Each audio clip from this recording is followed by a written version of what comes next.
Good evening, everybody. I'm Al Rochelle, sitting in for Dave Wagner. Thank you so much for joining us tonight.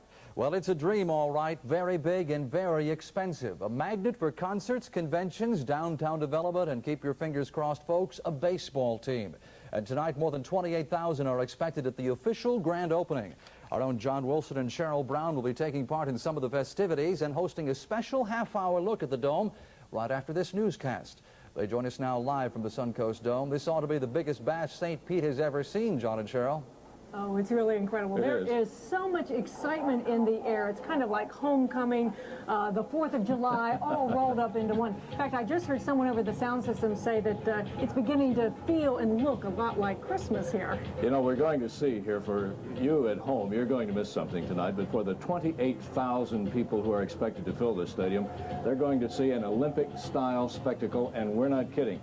We saw the rehearsal this afternoon, and it's extraordinary. There are 4,000 people down here on this 8.5-acre arena floor, and the lights are going to wash the roof of this stadium that stands over 20 stories tall and 220 feet. And St. Pete will have entered a new era of entertainment. The question of whether or not we get a baseball team, well, we're going to be talking about that later on. This stadium floor is really something to behold. That's the center stage you're looking at, where Kenny Rogers is going to perform, and where the masked bands and all the dancers and jazzercisers and even ballroom dancers are going to be appearing out there later on. It's really going to be some kind of show. I mean, we have been here this afternoon listening to the rehearsal, and the sound system is absolutely fantastic. The rigging system for that sound system is the only one of its kind in the country, because they're hanging the speakers down, and I don't know if you can hear it right now, but it's really fantastic. It is very good. I was really interested to see what the sound was going to be like in here, particularly for a rock concert or music performers. It's really extraordinary. It's over $1.4 million, I think, worth of sound, and it's extraordinary. So folks are going to be here in for an interesting evening, and for you watching television, be sure to join us here at 6:30. Sheryl and I and News Center 10 will be broadcasting live, part of the pre-opening events, and tell you some of the history of the Dome. Al? John, Sheryl, thank you so much. See you in about 25 minutes. Indeed. As a matter of fact, as we look live at the Suncoast Dome, they're just now starting to let some folks into the dome itself. Outside right now, we have partly cloudy skies, as this weather video shows you live from the dome. Along with that, if you look closely at the trees, they are wiggling just a bit, thanks to the west and northwest winds continuing outside tonight, anywhere from 10 to 15 miles an hour. It's going to be a great night, whether you're inside the dome or outside of it. That's News Center 10 for this Saturday. Thank you so much for joining us. Coming up next, instead of ABC's World News Saturday, News Center 10 presents a special report. The grand opening of the Florida Suncoast Dome. Here's John Wilson and Sheryl Browne. Thank you so much, Al. You know, the idea of this stadium happened way back when? Back in 1977 they first talked about this. Broke ground 3 years ago, and now after 13 years, the city of St. Petersburg and the hundreds of people who built it are celebrating the realization of a dream.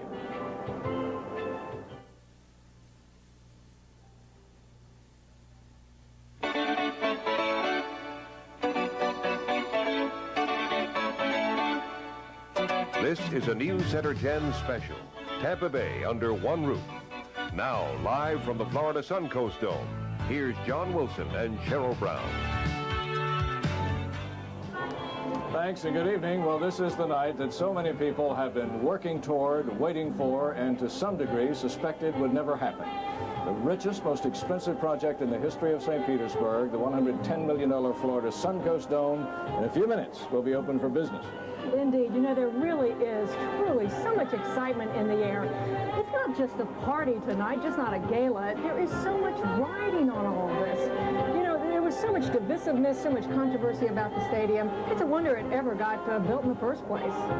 We're just a few minutes away from curtain time. The crowds began showing up here late this afternoon, and then the doors were in the gates, so we're all open to the general public for the first time at 6 o'clock tonight, and then the crowd began filing in. You're looking at the main entrance gate to the new Florida Suncoast Dome. This is off 16th Street in downtown St. Petersburg.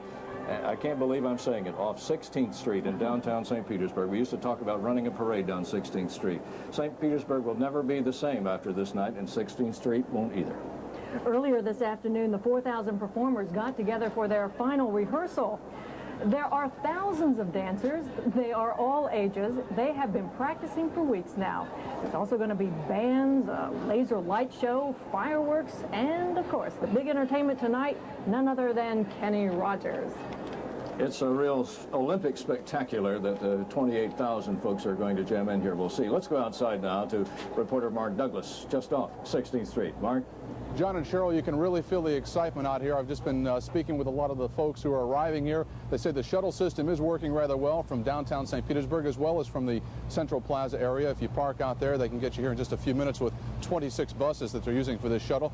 As you mentioned earlier, the people are lining up. In fact, they're still buying tickets for tonight's event. A lot of excitement out here. Everybody looking forward to their first glimpse of the Florida Suncoast Dome, and what a show it's going to be. John, Sheryl? Certainly something to see. Thank you very much, Mark. This is the 7th domed stadium to ever be built in this country, and it is the largest with a self-supporting roof that will not deflate, they promise us, if the fabric is ripped or damaged. No, it's not going to do that because there are miles and miles of cables holding it all up. You're looking down on the main arena floor through the rigging that supports this $1.4 million sound and lighting system. There are 3 large beams, ring beams that go around the inner structure of this stadium that rises 220 feet off the ground, more than 20 stories. This is a phenomenal event in that we could park 3 747s on top of this Florida Suncoast Dome. That is the equivalent weight that the 12 tons or so of the Teflon roof is forcing down on the structure. That is a phenomenal structure in itself. Al Rochelle takes us now on a tour of this $110 million facility to show you what it can do and how it's put together. It was no party when the first concrete footer was poured on a rainy April afternoon after moving more than 100 tons of dirt. But the stadium would rise quickly on the 66-acre site. The 24 supporting columns would rise like dominoes through the magic of time-lapse. Steel and concrete supports for the seats would be added, and then the architectural marvel, the roof, with its cables and rings and material covering. The world's largest cable-supported dome built in less than 3 years, a spectacle to behold. What makes this domed stadium so special is a lot more than just the way that it looks. This facility is extremely versatile. Let me show you. Well, this is the 200 level, the 2nd floor. We got here using the spiral ramps on the outside of the stadium. And once you're inside, this is what you see. It's huge. Now, these are some of the permanent seats. There are more than 20,000. These happen to be located right behind the home plate area. That is, when there is a home plate. Well, that's because the stadium seating can be changed literally overnight to accommodate baseball, basketball, soccer, track, and even football, thanks to movable seating sections. For concerts and conventions, this entire floor can be cleared. A floor, by the way, that weighs more than 100,000 tons and contains some rather slick features. For example, this is a hydraulic pitcher's mound. The 70,000-pound lighting and sound grids can also be lowered to the floor and raised to the ceiling in a half-dozen different arrangements. The roof itself is made of 2 layers of a canvas-type material and supported by more than 1 million pounds of cables.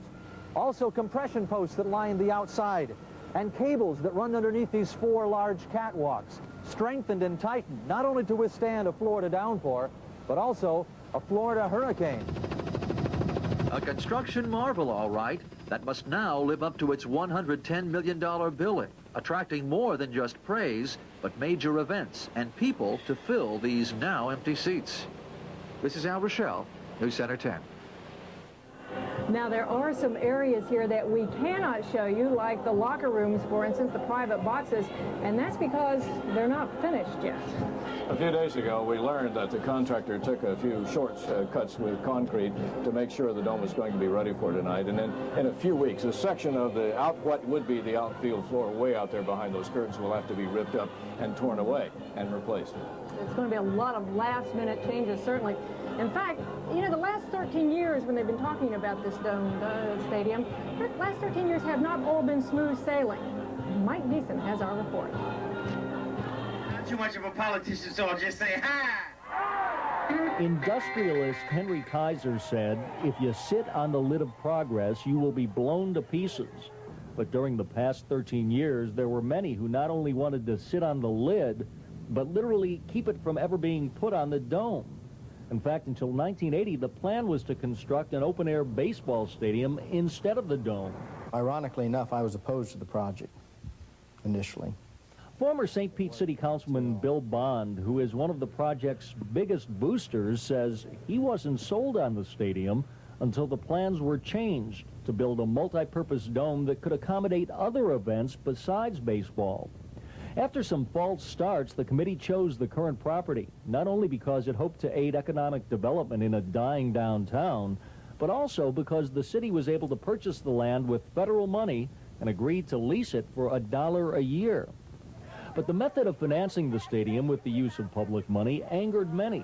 It prompted a failed recall drive of councilmen in favor of the project, as well as a failed lawsuit from the Pinellas Resort owners because tourist development funds will be used to help pay for the stadium. We just felt that our funds, our tourism funds that were of such value to us at the time, should not have just been, without a referendum at least, or something of that nature, just siphoned off in that magnitude towards a stadium in St. Petersburg. I say St. Petersburg's future is now, and I vote yes. The legal obstacles were cleared. The council voted 6-3 to go ahead with the project, and it looked like it would be smooth sailing. But there were major cost overruns, major delays, and even before the stadium started rising, it was discovered the ground on which the stadium was being built was contaminated. If I did my business in the private sector the way that thing's gone on, I'd have been out of business a long time ago.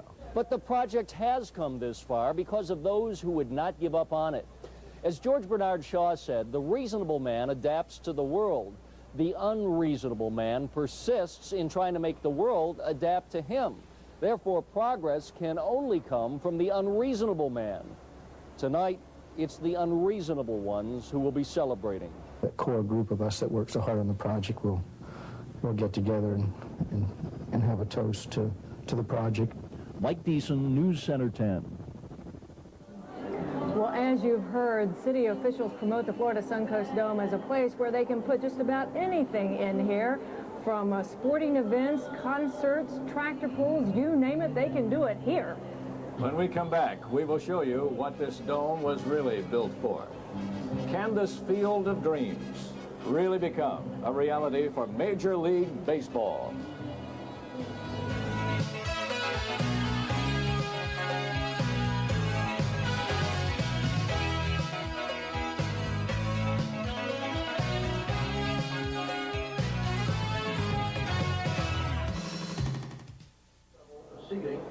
With the main guest service office located The at brand new Florida Suncoast Dome. Only 7 Major League stadiums have a deeper center field wall. Only 3 have deeper alleys.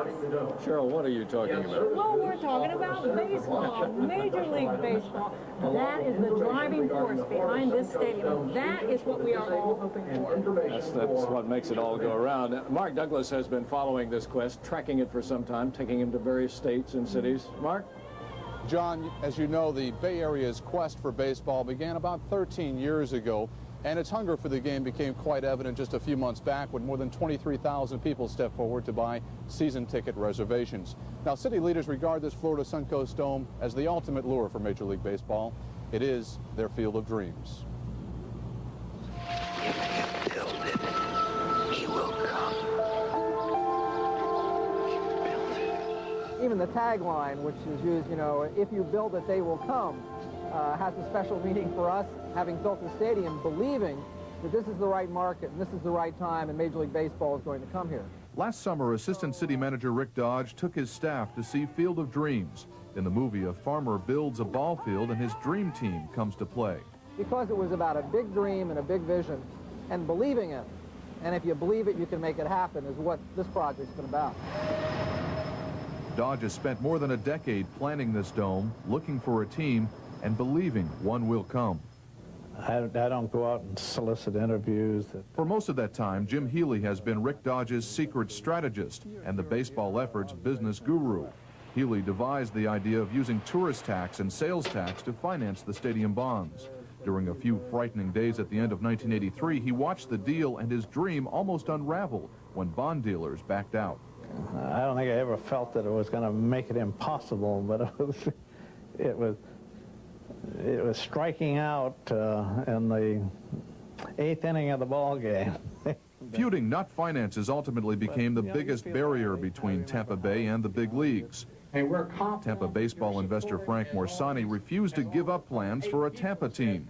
Cecil Engelberg watched the Tampa rivalry unfold and fade away during his 13 years on the Pinellas Sports Authority. And we felt comfortable that if we could build a stadium, we would wind up with the support of the Tampa group. And of course, it came about. It was a bumpy road, but it did finally come about the way we had hoped.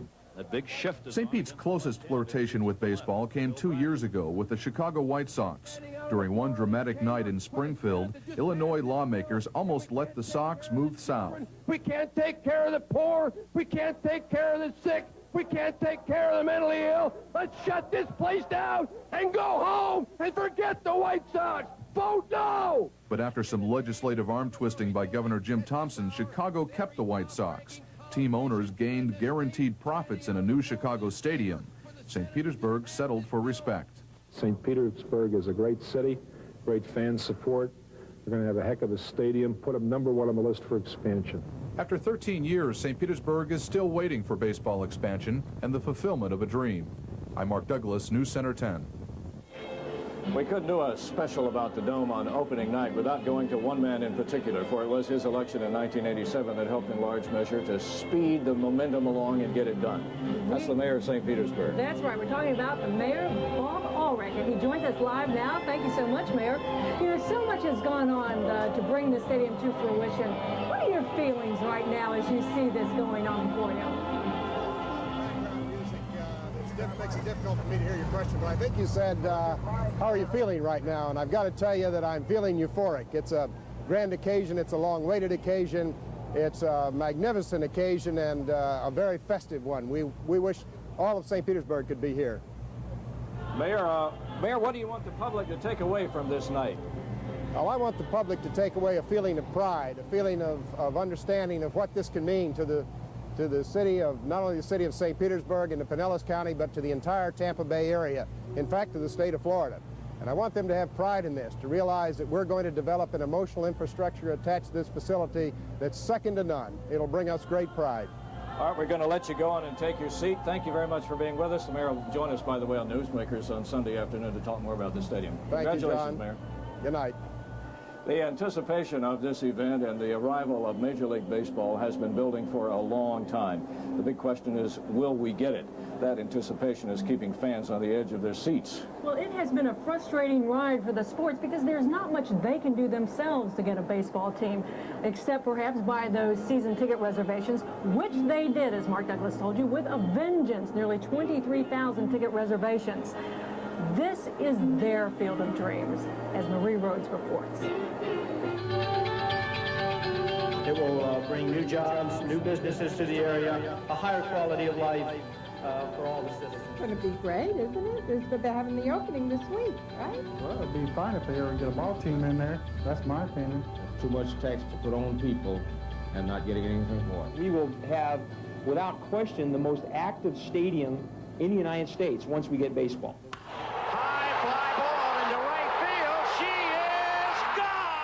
But will baseball ever make it here? For answers, we bellied up to the bar with serious baseball fans. We know the expansion's there. We have to go with the expansion, and it's sure was disappointing, but some things in life are. But there's no time to cry in your beer. There's no time, period, if you're a Dome worker still putting on the finishing touches. What do you think of the Dome being built? Oh, I think it's great for the area. Anytime you can get a major league team down here. But I prefer football, but I like baseball, too.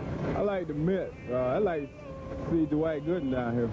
Will you settle for Tommy Walton? The singing hot dog vendor says he'll soon have a much bigger audience.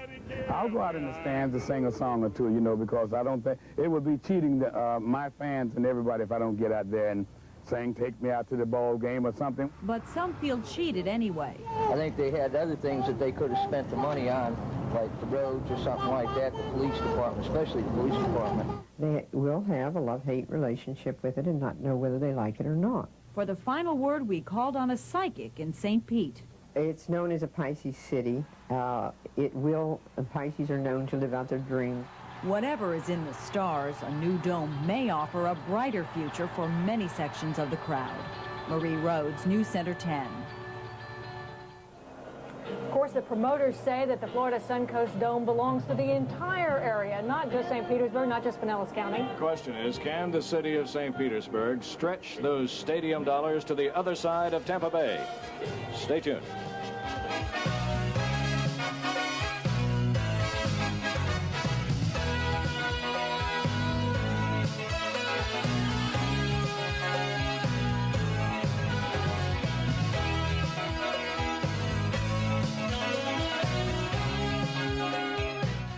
Saturday, March 3rd, a dream comes true. The grand opening of the Florida Suncoast Dome. Be a part of the biggest gala party in Florida history. Starring live in concert, superstar Kenny Rogers. Kenny Rogers plus 5,000 star-studded performers.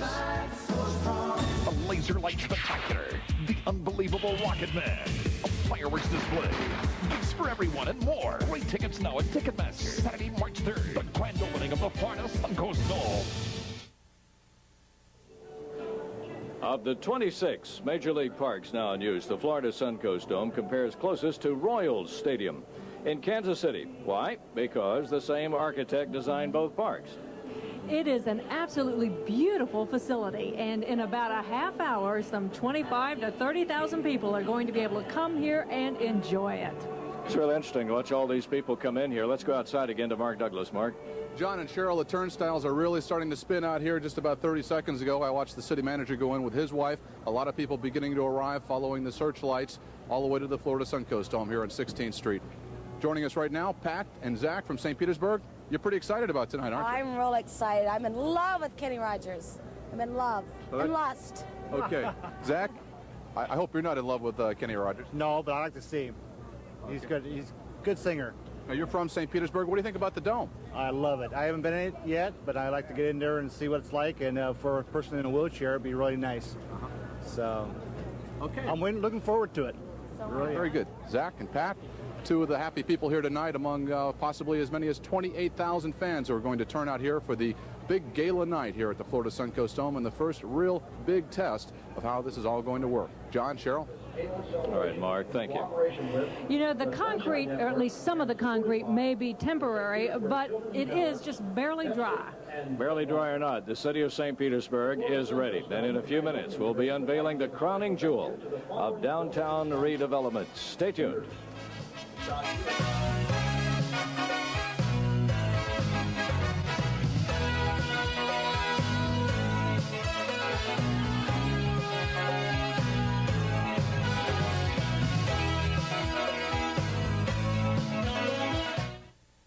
Travel around the world without leaving Tampa Bay. Join Channel 10 in the center of it all of the St. Petersburg International Folk Fair, March 16th through the 18th. The Florida Suncoast Dome will be transformed into a world of culture. Have your passport stamped as you see exhibits and taste food from over 40 different countries. It's an experience you won't forget. Presented to you by the St. Petersburg International Folk Fair Society, the city of St. Petersburg, the St. Petersburg Times, and Channel 10 in the center of it all. Tomorrow afternoon, the public can see it all without any charge. There's a day-long open house. More than 100,000 people are expected to drop by sometime tomorrow. The crowd tonight is expected to be upwards of 28,000 people, and all of these folks, most of them anyway, have paid for their admission, $15 to $30 a ticket. So it's going to be an interesting evening for all of those who come to see just what the city of St. Petersburg and Pinellas County and Tampa Bay have been able to put together. Tonight's celebration itself gets underway in about 35 minutes. It begins with the traditional ribbon-cutting ceremonies with the officials that you could probably all name, and then the Olympic-style Suncoast Spectacular, followed by the Kenny Rogers concert, and then the grand finale, which will include about 4,000 people, not to mention the 28,000 who will be here cheering them on. Parking is at a premium, however. There are only about 3,000 spaces that are ready. Rain delayed the completion of lot number 2, which would hold about 1,300 extra spaces. So the bottom line, the city suggests that you take advantage of the shuttle buses. There are 5 downtown stops available. Shuttles are running every 7 minutes, and they are free. The best news of all. If you're coming by interstate, another little note from the north, you take I-375 to 9th Street. From the south, it's I-175 to 8th Street. And then there you are, the Florida Suncoast Dome. So here we are, just about ready to watch the curtain go up on this $110 million facility, multi-purpose, that will host everything from rock shows, tractor pulls, Spiff's International Folk Fair Society, exhibitions, but the main event will be Major League Baseball. And these folks you see turning through the turnstiles just off 16th Street in downtown St. Petersburg are the first folks who will be able to come inside and take a look at it for themselves. And the general public, as we mentioned a moment ago, will be in tomorrow. There is so much to look forward to tonight and down the road. The Dome is more than just tons of concrete and miles of cable. It represents the resurgence of St. Petersburg and the beginning of a new partnership with Tampa. You know, there's so much riding on this stadium. Some might say the whole future of St. Petersburg is riding on it. Could indeed be. There is that line, you know, in the movie Field of Dreams. If you build it, they will come. Well, they have built it. Now will they come? The city of St. Petersburg is trying to shake an old image with concrete and steel and look ahead into the future. We can only wait and see what the future holds. But as for the present, it's an extremely exciting night in St. Petersburg. We thank you for being with us, watching from the Dome in St. Pete, and be sure to come by and see it. Good night. Good night.